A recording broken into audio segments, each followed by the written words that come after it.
Assalamualaikum warahmatullahi wabarakatuh. Alhamdulillahirabbil alamin. Wa bihi nasta'in wa ala umuri dunya waddin.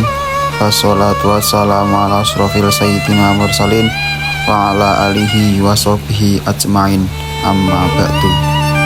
Pertama-tama marilah kita panjatkan puja dan bersyukur atas kehadirat Allah Subhanahu wa taala yang telah memberikan kita rahmat serta hidayatnya kepada kita semua. Mari kita syukuri bersama-sama dengan mengucap hamdalah bersama-sama, alhamdulillahirabbil alamin.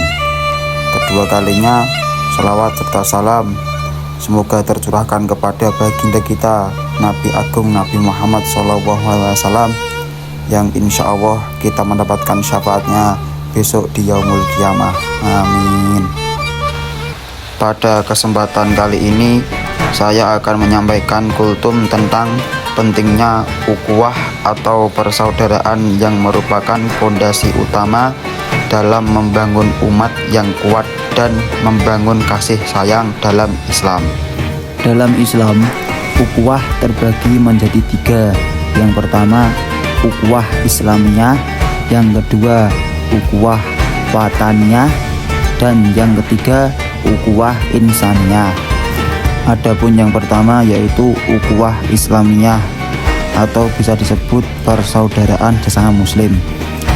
Ukhuwah Islamiyah adalah ikatan persaudaraan antara sesama muslim. Ikatan ini bukan sekedar berdasarkan darah atau bangsa, tapi karena iman kepada Allah Subhanahu wa taala. Allah Subhanahu wa taala berfirman dalam Quran surat Al-Hujurat ayat 10 yang berbunyi, A'udzubillahi minasyaitonirrajim. Bismillahirrahmanirrahim. Innamal mu'minuna ikhwatun fa aslihu baina akhawaykum wattaqullaha la'allakum turhamun. Yang artinya, sesungguhnya orang-orang mukmin itu bersaudara, maka damaikanlah antara kedua saudaramu itu dan bertakwalah kepada Allah agar kamu mendapat rahmatnya. Quran Surat Al-Hujurat ayat 10.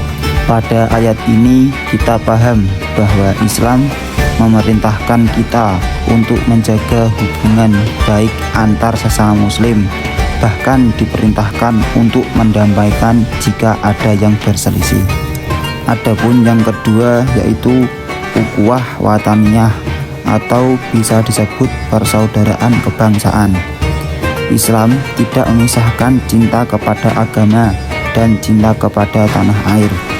Menjaga persatuan dalam kebinekaan juga bagian dari akhlak mulia di dalam Islam.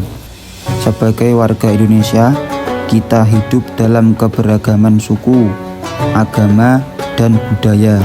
Namun, perbedaan ini bukan alasan untuk bercerai-berai, justru kita diperintahkan untuk hidup rukun dan damai.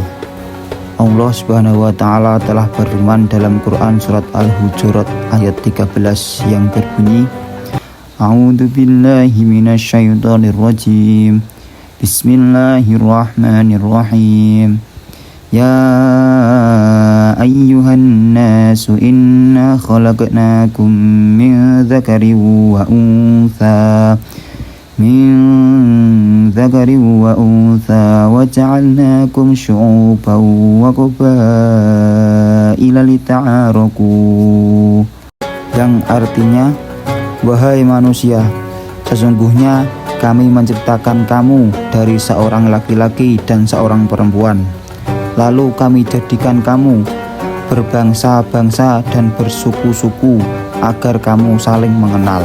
Quran Surat Al-Hujurat ayat 13.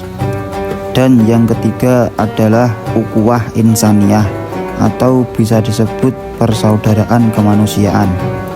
Islam adalah rahmat bagi seluruh alam, maka ukhuwah tidak hanya untuk sesama muslim atau sebangsa, tetapi juga untuk seluruh umat manusia. Rasulullah SAW dikenal sebagai pribadi yang sangat menghargai sesama manusia, bahkan kepada yang berbeda agama sekalipun.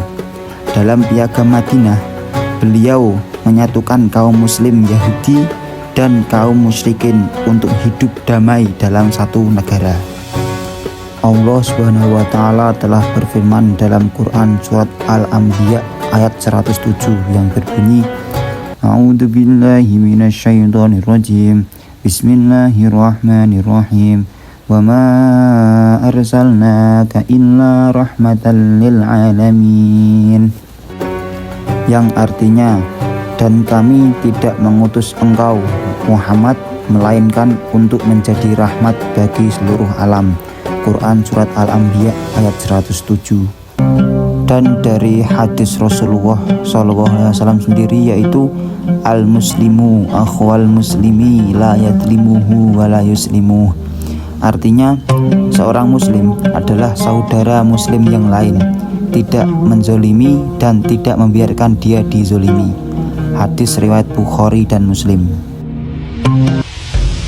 Semoga kita menjadi umat yang bersatu dalam iman, persaudaraan dalam kebangsaan, dan peduli dalam kemanusiaan. Sekian kultum singkat dari saya. Bila ada salah kata mohon dimaafkan. Wassalamualaikum warahmatullahi wabarakatuh. Sangat suka Aisyah tadi.